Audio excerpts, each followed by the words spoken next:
Esta unidad es análoga a la anterior de plantas, pero obviamente enfocada en animales, con lo que eso significa. Por ejemplo, la definición de conceptos, la aplicación de herramientas, pero sobre todo la ética en el uso, manejo y experimentación en organismos sintientes. Como en todas las unidades, es importante la definición de conceptos, pues para tener una idea de qué se está hablando. En este sentido, el término agropecuario se refiere a todo aquello vinculado con la agricultura y la ganadería. Ahora, agricultura es el conjunto de técnicas y conocimientos relativos al cultivo, según la RAE. Pero, si le preguntamos a la Secretaría del Medio Ambiente, a la SEDEMA, pues también se va a referir a la cría y desarrollo de ganado. Y tú dirás, bueno, ¿y por qué hacer alusión a estos términos? El programa pide que se hable de especies animales de uso industrial, solo que dicho término no se usa, o por lo menos no es muy común. Lo más cercano es agricultura industrial, o sea, la producción intensiva y a gran escala de cultivos y animales, pues para maximizar la fabricación de alimentos.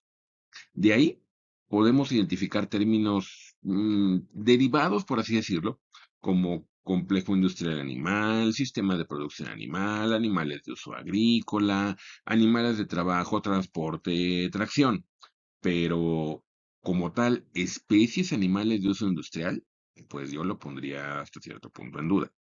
Ok, no entremos en discusión sobre la precisión del término.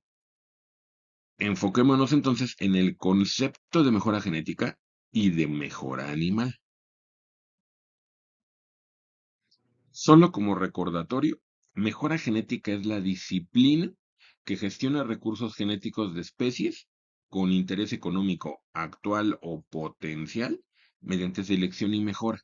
Entendido este concepto de mejora como modificación de un carácter deseado en términos antropocéntricos. Bueno, el objetivo de la mejora genética, pues producir cambios en el genotipo de un organismo. Entendido este como especie, variedad, raza, etcétera. De modo que ciertos caracteres se fijen en una población, o en todo caso, se, entre comillas, mejoren en dicho organismo. El término de mejoramiento yo creo que tiene que ir entre comillas, porque si bien hay algunas modificaciones que dotan a los animales de características que en sí les benefician, hay muchos objetivos de la mejora animal que en definitiva no le brindan al animal ninguna ventaja biológica en el sentido estricto. El ejemplo más vívido es el de las razas de perros que por razones estéticas se crían con determinadas características morfológicas, aunque eso se asocie a una alta incidencia de patologías.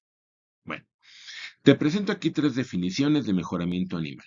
Son diferentes, pero con coincidencias. Dice, aplicación de principios biológicos, económicos, matemáticos, con el fin de encontrar estrategias óptimas para aprovechar la variación genética existente en una especie para maximizar su mérito. Ok. Conjunto de procesos que buscan aumentar la frecuencia de los genes o de combinaciones genéticas deseables en una población. La 3, bueno, la C. Aplicación de los principios de la genética mendeliana cuantitativa molecular, en el sentido de seleccionar y utilizar los animales que mejor sirven a unos objetivos concretos. ¿Qué se puede sacar de estas tres definiciones? Que el patrimonio genético de una población, para que la mejora genética sea viable, debe ser diverso. Que la contribución selectiva de genes a la siguiente o siguiente generaciones va a fijar caracteres en esa población. Así, pues se busca que las características de la población cambien para responder a ciertas necesidades u objetivos humanos. El punto final es la optimización del procedimiento que fija el carácter. La mejora genética animal de mayor impacto es aquella que pretende incidir sobre la producción de alimento. Por supuesto, no es el único objetivo. En rojo, también puede implicar la modificación de valores estéticos, conductuales, de trabajo, es decir, animales que se utilizan para transporte, para tracción, manifestaciones culturales, etc. En cualquier caso, la mejora genética implica generar un cambio que es en sí la mejora, provocar un cambio en los individuos y a nivel de población. Entendido eso como un cambio a nivel de individuos, pero sobre todo de poblaciones. Ahora, poblaciones como un grupo de individuos en reproducción. Y aquí le podemos llamar raza, especie, rebaño, un pequeño grupo de animales, no necesariamente una especie como tal. Ese cambio debe responder a un beneficio para los humanos, como te mencioné, en la mayor parte de los casos, si no es que siempre. Ahora, ese beneficio debe de responder a una necesidad a corto y a largo plazo. Es decir, responder a las necesidades humanas inmediatas, pero también de futuras generaciones. Así, es importante en la mejora contemporánea, pues el contexto social, el contexto económico, ambiental, los programas, objetivos y estándares, pues de la mejora, no han sido los mismos a lo largo de la historia de la humanidad. En la actualidad, que la producción agropecuaria sea sostenible es casi requisito indispensable en el programa de mejora. Imagínate en el siglo X, pues creo que ni siquiera existía un término de sustentabilidad y pues mucho menos el de bienestar animal, de calidad o de seguridad alimentaria. Total, que ese beneficio debe de servir a un objetivo concreto, incrementar la productividad, aumentar la eficiencia de la utilización de recursos, modificar las cualidades de los productos y bueno, los adicionales, ¿no? Los valores estéticos, conductuales y de trabajo. De estos objetivos concretos, los que se parecen o que son comunes entre plantas y animales es la de incremento de la productividad y pues aumentar la eficiencia de la utilización de recursos. El incremento en la productividad se refiere a aspectos de fertilidad, resistencia a las enfermedades y de longevidad. Ahora, resulta que la productividad incrementada en los animales, particularmente en los animales, está usualmente asociada con una mayor susceptibilidad a las enfermedades o a que los animales más productivos, pues con frecuencia, resultan ser los más frágiles en lo que respecta a su tolerancia a condiciones medioambientales extremas. El frío, la falta de agua, calor, qué sé yo. ¿Esto por qué? Pues resulta que si tienes poblaciones altamente seleccionadas, estás perdiendo variabilidad genética y entonces, pues posibilidad de enfrentarse a situaciones cambiantes. ¿Cómo se resuelve eso? Ah, pues resulta que esas poblaciones o esos individuos altamente seleccionados, pues normalmente hay que dotarlos con insumos veterinarios o con varios recursos externos que resultan ser más costosos, digamos, forraje de más alta calidad, albergues animales especializados, bueno, entre otras cosas. La idea aquí es que, pues, para un beneficio siempre está asociado con un costo. Y entre mayor sea el beneficio, pues mayor el costo. Entonces, queremos fijar caracteres en la población. ¿Cómo lo hacemos? Te presento aquí 5 estrategias de mejora genética animal básicas hasta las de última generación. Es decir, empezamos con lo más sencillo, genética mendeliana. O sea, se refiere al cruce, selección, hibridación sexual, hibridación somática. Ok, lo que hemos estado haciendo durante miles de años, básicamente desde la domesticación. Genética cuantitativa. Ok, nos enfrentamos al hecho de que muchas características no van a ser mendelianas, son poligénicas. Y pues las estrategias que funcionan para esas características, pues no van a funcionar para aquellas donde múltiples genes y sobre todo el ambiente está implicado.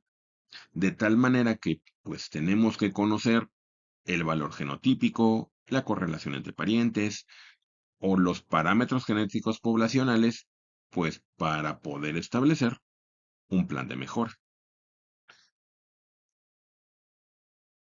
Quizás derivado de la genética cuantitativa, y ya que pues tenemos acceso al genoma, podemos plantear estrategias de genética molecular, es decir, utilizar marcadores moleculares y la selección asistida por esos marcadores. Bueno, te voy a hablar muy brevemente acerca de ellos. Estas que te presento aquí, las tecnologías reproductivas y la manipulación genética, se refieren más a la optimización del plan de mejora que a la mejora animal en sí. Es decir, tecnologías reproductivas se refiere a cómo hacer más eficiente la reproducción de los animales que ya selecciona. En este sentido, podríamos hacer un símil entre animales y plantas. En animales que tenemos, pues inseminación artificial, ovulación múltiple, recolación y maduración de ovocitos, fertilización in vitro, etc. En plantas, ¿qué sería? Pues agricultura protegida, el cultivo in vitro, la variación somaclonal, la embriogénesis somática.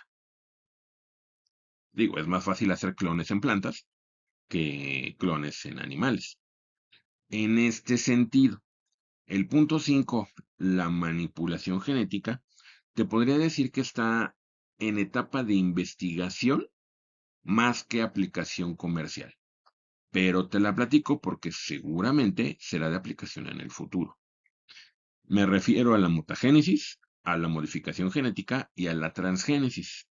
Y tú dirás, oye, pero es que sí ya tenemos organismos genéticamente modificados y organismos transgénicos.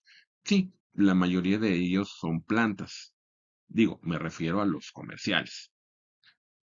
Animales como tal, pues hasta donde he visto, no hay de manera comercial, aún.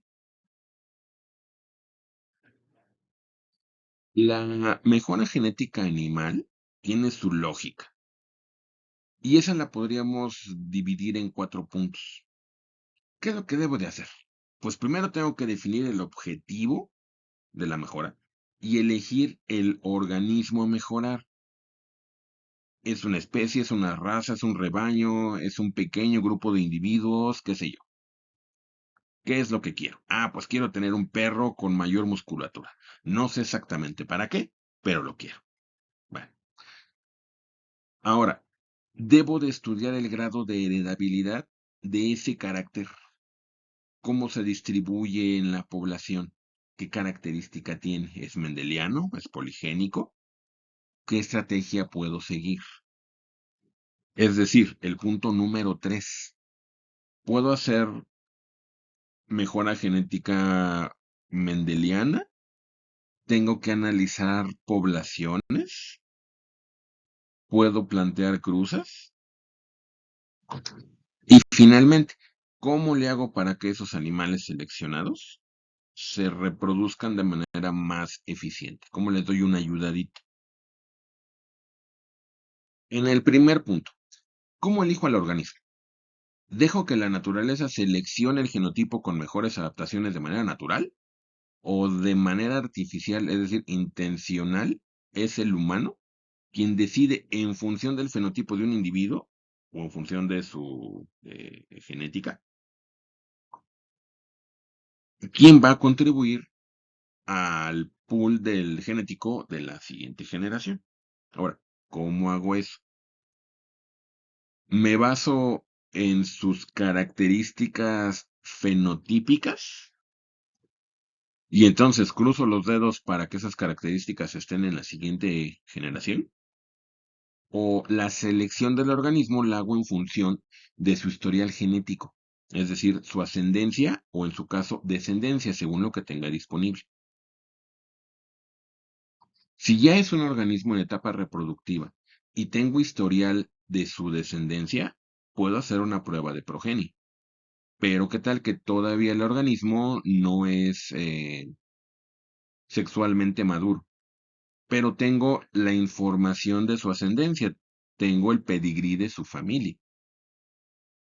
Bueno, pues eso me permitiría tomar una decisión. Ahora, en el punto 2, estudiar el grado de heredabilidad implica conocer si se trata de un carácter mendeliano y en su caso, pues la mejora será relativamente fácil, o bien se trata de un carácter poligénico influido por el ambiente. En este sentido, la, el análisis de poblaciones, es decir, los métodos estadísticos, han sido de mucha ayuda en la mejora genética. Pero, pues con la llegada de la etapa molecular y la posibilidad de basarse en genes y marcadores moleculares, eso ha abierto una opción de herramientas a usar muchísimo más amplia, lo cual no quiere decir que el análisis estadístico del carácter a nivel poblacional no sea útil o esté en desuso. Simplemente, pues, el análisis génico o de marcadores es otra alternativa. Como esta asignatura es Introducción a la Biotecnología y no Introducción al Análisis Estadístico de Poblaciones, pues obviamente me voy a referir a la etapa molecular enfocada, o más bien a las herramientas moleculares enfocadas en la mejora genética animal. Entonces tenemos dos alternativas. Según tengamos a mano genes o marcadores. En este contexto, recuerdas que hay muchas definiciones de gen. Bueno, en este asunto de mejora. Gen, lo vamos a entender como una secuencia de DNA que ejerce un efecto significativo sobre una o varias características fenotípicas. Marcador es una secuencia de DNA, marcador morfológico, bioquímico o genético, ligado al gen de interés. Es decir, es una característica bioquímica, genética o morfológica que coincide con lo que yo quiero fijar, pero que no necesariamente va a estar relacionado con él o va a ser consecuencia. O sea, únicamente coincide que se encuentra a una distancia determinada de el gen o genes que determinan mi característica de interés, pero no es directamente responsable de esa característica. A ver, te lo explico diferente. Cuando conoces el o los genes objetivo del mejoramiento, es decir, tienes un carácter mendeliano y es lo que quieres modificar, puedes, como sabes que de qué gen se trata, puedes eliminar digamos, el trastorno genético que resulta de ese gen. Te pongo aquí ejemplos. No, pues que malformaciones vertebrales complejas. O el síndrome de estrés porcino, también llamado hipertermia maligna. Que se sabe la base genética y bueno, el gen responsable de este fenotipo. Ah, pues bueno, puedo, digamos que irme más directo. O quizás quiero fijar en la población un carácter de interés comercial. Que las vacas tengan una determinada variante del gen de la capa caseína. O, por ejemplo, quiero que la musculatura de los bovinos sea con un desarrollo mayor, o bueno, lo que se le llama doble musculatura, respecto al bovino convencional, o no, respecto a la vaca convencional. Y sé qué gen es el responsable de esa musculatura doble. Si conozco el gen y tengo una herramienta que me permite rastrear la presencia de ese gen, pues entonces puedo seleccionar el organismo reproductor para la siguiente generación, justamente porque es portador de un gen o del gen que es responsable de la característica pues comercial. Lo que es, lo que es poco probable porque resulta que las características agronómicas de interés por lo general son poligénicas. Lo que nos lleva a la segunda alternativa. La selección basado en caracteres cuantitativos o en inglés, marcadores o selección asistida por marcadores. Y aquí hay de dos, los QTLs y los ETLs. La distinción entre ellos es, la mayoría de los fulanos los utilizan de manera a veces indistinta y cuando no se toman la molestia de explicarte bien qué diablos es un lossy para un carácter cuantitativo y qué es un lossy para un carácter económico. Bueno, como yo siempre lo he interpretado, es que cuando se trata de un carácter cuantitativo, es cuando está en etapa de laboratorio, digamos, una etapa de exploración. Pero cuando ya utilizas el marcador con fines comerciales, entonces ya adquiere la denominación de ETL, de carácter de LOSI para un carácter económico. Bueno, como ese concepto de selección basada en genes y selección basada en marcadores está así como que muy abstracto, te pongo un ejemplo de cada uno. A ver si así con eso queda un poquito más aterrizada la idea. La hipertermia maligna o el síndrome de estrés porcino es una enfermedad hereditaria. Eh, provoca pérdidas económicas importantes en la producción porcina porque, uno, los cerdos que son portadores o están afectados por esta condición son muy susceptibles al estrés y mueren fácilmente. Bueno, eso de fácilmente es un decir, ¿no? O sea, hay una alta mortalidad en estos individuos. Los que no se mueren, los que sobreviven a pesar de que tienen la enfermedad, usualmente son decomisados por las autoridades sanitarias, porque la carne es de mala calidad, como estás viendo aquí en la imagen. Es una carne, pues pálida, blanda, le llaman exudativa, se ve fea, pues. La causa de que la carne del cerdo adquiera esta morfología fea, o bueno, poco atractiva comercialmente hablando, Es porque tiene un polimorfismo de un solo nucleótido en el gen del receptor de la reanodina. Está aquí. Ese receptor está en el retículo sarcoplásmico de las células musculares.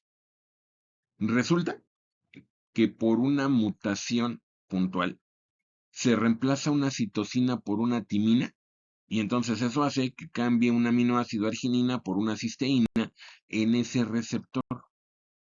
Bueno, ¿y eso qué? Resulta que ese cambio en la estructura del receptor lleva a un desorden metabólico y fisiopatológico del músculo esquelético. Eso se manifiesta como, bueno, una hipercalcemia en el músculo esquelético, hiperactividad del músculo, agotamiento de las reservas de ATP y glucógeno, lo que pues no nos dice mucho, pero que se manifiesta como una excesiva formación de CO2, de ácido láctico, de calor, de hipertermia maligna, expulsión de potasio del músculo y del hígado, vasoconstricción periférica, distrofia cardíaca y paro cardíaco. O sea, no es buena idea que los cerdos cursen con esta enfermedad. Las opciones de diagnóstico, pues realmente se reducen a la prueba de alotano. Ese es un anestésico volátil que cuando se le da a oler a un cerdo, puede desencadenar pues los síntomas, es decir, le tiembla rápido la cola, manifiesta rigidez muscular, le cuesta trabajo respirar, hay elevación de la temperatura corporal, de ahí que se le llame a la enfermedad es hipertermia maligna, y pues la piel, su piel se ve pálida y o roja, bueno, o bueno, con enrojecimiento en algunas regiones. La problemática es que esta prueba de alotano no identifica a los individuos heterocigotos, es decir, a los portadores. Un cerdo normal o sano, pues va a ser homocigoto dominante para el gen de la reanodina. Un individuo portador, pues va a ser heterocigoto. No va a manifestar los síntomas, pues porque el alelo dominante es suficiente para que el receptor sea funcional. Los individuos enfermos, esos los que no tienen receptor funcional, pues bueno, esos sí manifiestan los síntomas. Pero, ¿cómo identifico a los individuos portadores, a los heterocigotos, para que no formen parte de los reproductores y entonces pues yo disemine el alelo recesivo? Es la problemática. Este artículo pues ya está viejito, es del 2011. Pero ilustra el punto. Dicen estos fulanos, queremos proponer una alternativa de diagnóstico para la hipertermia maligna. Y entonces, vamos a detectar el polimorfismo en el gen del receptor de la reanodina mediante una variante de PCR. Una variante que está basada en los RIFLIPS. Pero no es un RIFLIP porque no usa enzimas de restricción. Entonces, el SSCP o polimorfismo de conformación de cadena simple, que es la técnica que usan esos fulanos para detectar los portadores del síndrome de estrés porcino que no reaccionan al anotano, de los silvestres, que obviamente tampoco, y de los enfermos que sí, es decir, los homocigotos dominantes y homocigotos recesivos respectivamente, consiste en lo siguiente: van a amplificar una secuencia donde se encuentra un polimorfismo. Aquí en la imagen te dicen mutación. Bueno, no, en el caso de los cerdos no es una mutación, es un polimorfismo. Bueno, y aquí que en una imagen didáctica te dicen, pues bueno, queremos detectar el par AT del par GC. Bueno, en este caso el par AT se encuentra en el fenotipo silvestre y pues obviamente el GC en el mutante. En el ejemplo de los cerdos, pues sería el polimorfismo. Total, que ese cambio en un par de nucleótidos es suficiente para que si se desnaturalizan los productos de PCR, como estás viendo aquí, porque utilizan calor y un medio con formamida, estos productos se van a separar. Pero como luego dejan que se renaturalice, estos DNAs monocatenarios no van a formar el dúplex porque el enfriamiento es muy rápido. Entonces, lo que va a pasar es que estos fragmentos monocatenarios van a formar estructuras secundarias de manera espontánea. Y entonces, digamos que para identificar, diga, la cadena, no sé, 5' 3', utilizan un marcador fluorescente azul. Y para la cadena 3', 5', un marcador verde. Entonces, cuando estas cadenas se renaturalizan rápidamente, van a formar estas estructuras secundarias. Bueno, eso cuando tienen el par adenina-timina. Pero en el patrón de renaturalización del producto mutante, donde no hay AT, sino que hay GC, aquí hay un patrón distinto. Observa cómo aquí está un poquito más relajado este lado y aquí más hecho bolita. Bueno, pues eso es suficiente para que migren, migren de manera distinta cuando eh, cuando estos productos renaturalizados se corren en un gel en electroforesis. Lo que te están mostrando aquí abajito es, bueno, mira cómo el silvestre va a producir esta migración, pero el mutante va a producir pues esta otra. De tal manera que con esta técnica, sin necesidad de utilizar enzimas de restricción, puedes identificar diferencias de un solo nucleótido en función de la migración del producto que amplificaste por PCR. En la imagen del artículo dicen, a ver, los carriles 1, 2 y 3 tienen el mismo patrón de bandeo. Esos corresponden a los homocigotos dominantes. ¿Ves que el 5 tiene un patrón de bandeo del normal, el de los carriles 1, 2 y 3, pero además tiene una banda más pequeña? El 4 tiene un patrón de bandeo que es diferente al del normal. Entonces, ¿qué podemos deducir de eso? Si el 1, 2 y 3 corresponde a los homocigotos dominantes, es decir, a los silvestres, el 6, que tiene el patrón tanto de los dominantes como uno raro, pues eso significa que es el heterocigoto. Y el 4, que no se parece al 1, 2 y 3, pero que también está presente en el 5, pues ese debe de corresponder a los homocigotos recesivos.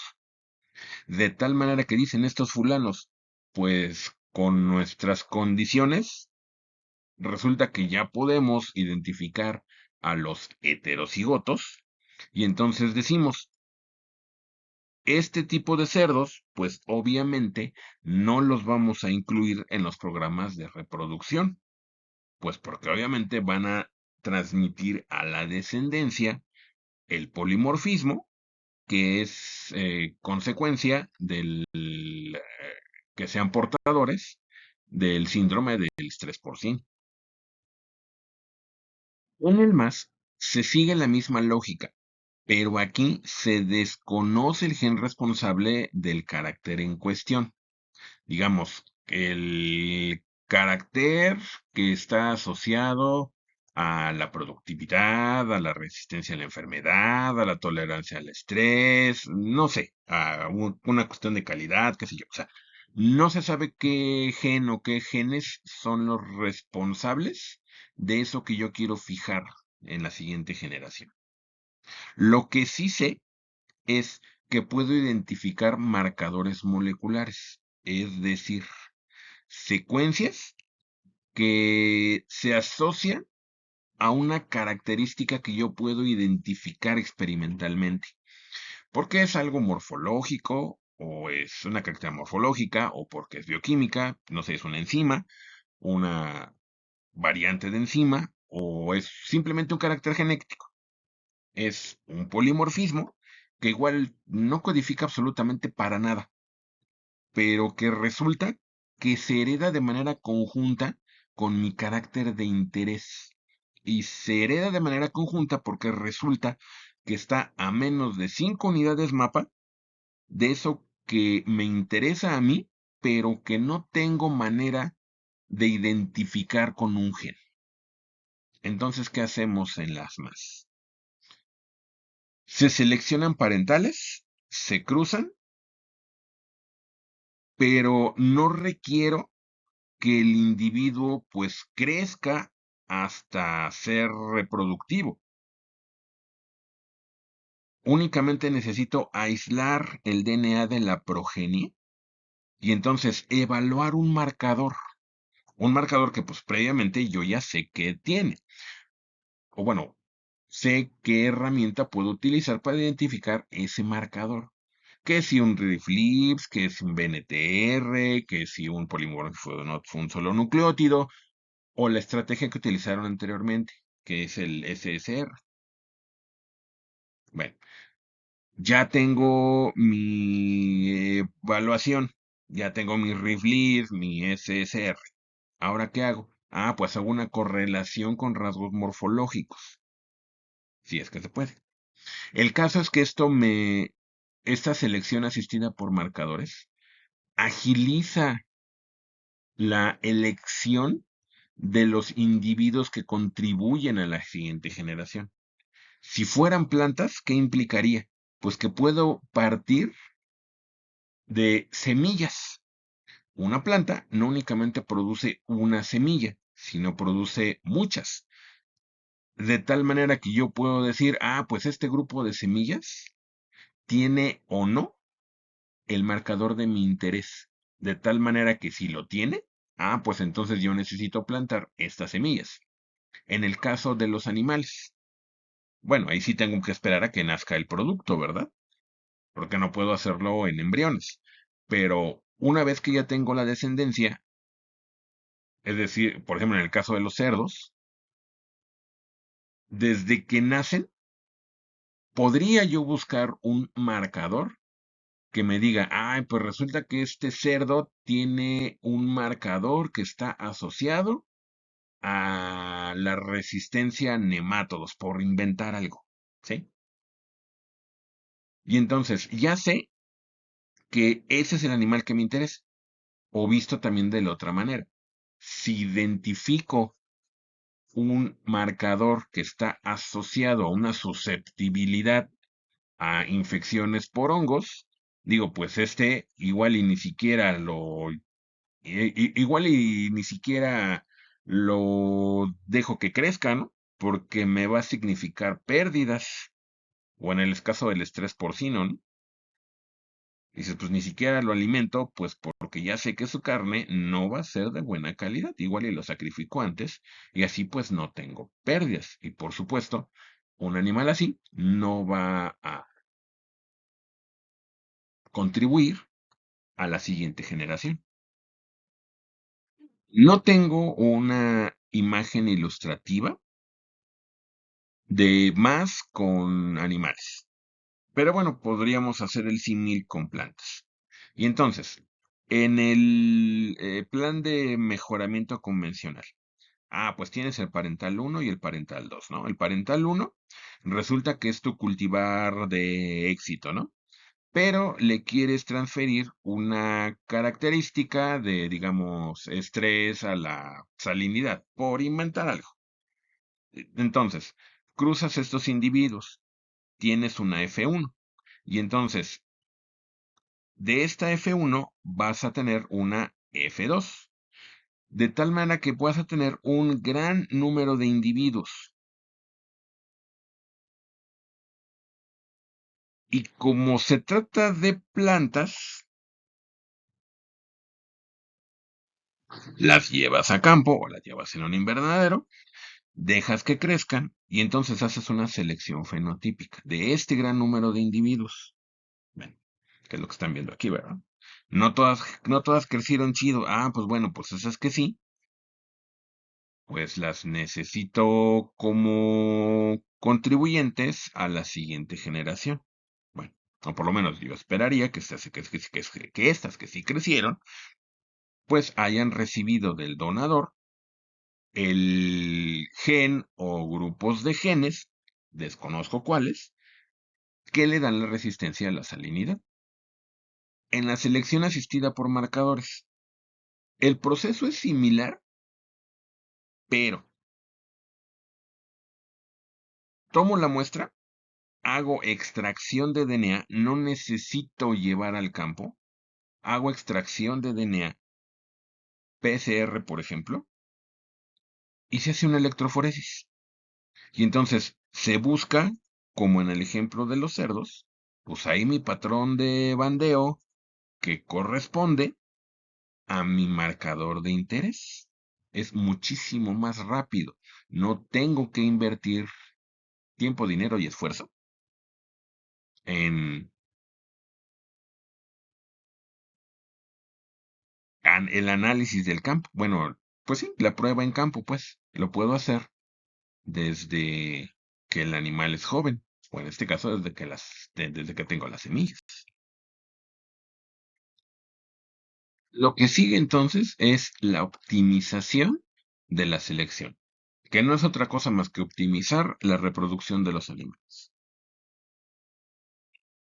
La multiovulación y transferencia de embriones, las técnicas in vitro, entendidas estas como la fertilización y cultivo de embriones, la capacitación espermática, la recolección y maduración de ovocitos, el sexado de semen, lo vas a poder ver en videos ilustrativos que te dejo en el aula virtual.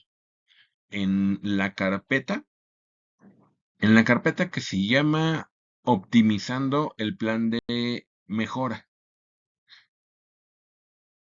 Yo te voy a platicar lo que se refiere a manipulación genética, la clonación, transgénesis y la formación de quimeras, pero en una siguiente sesión.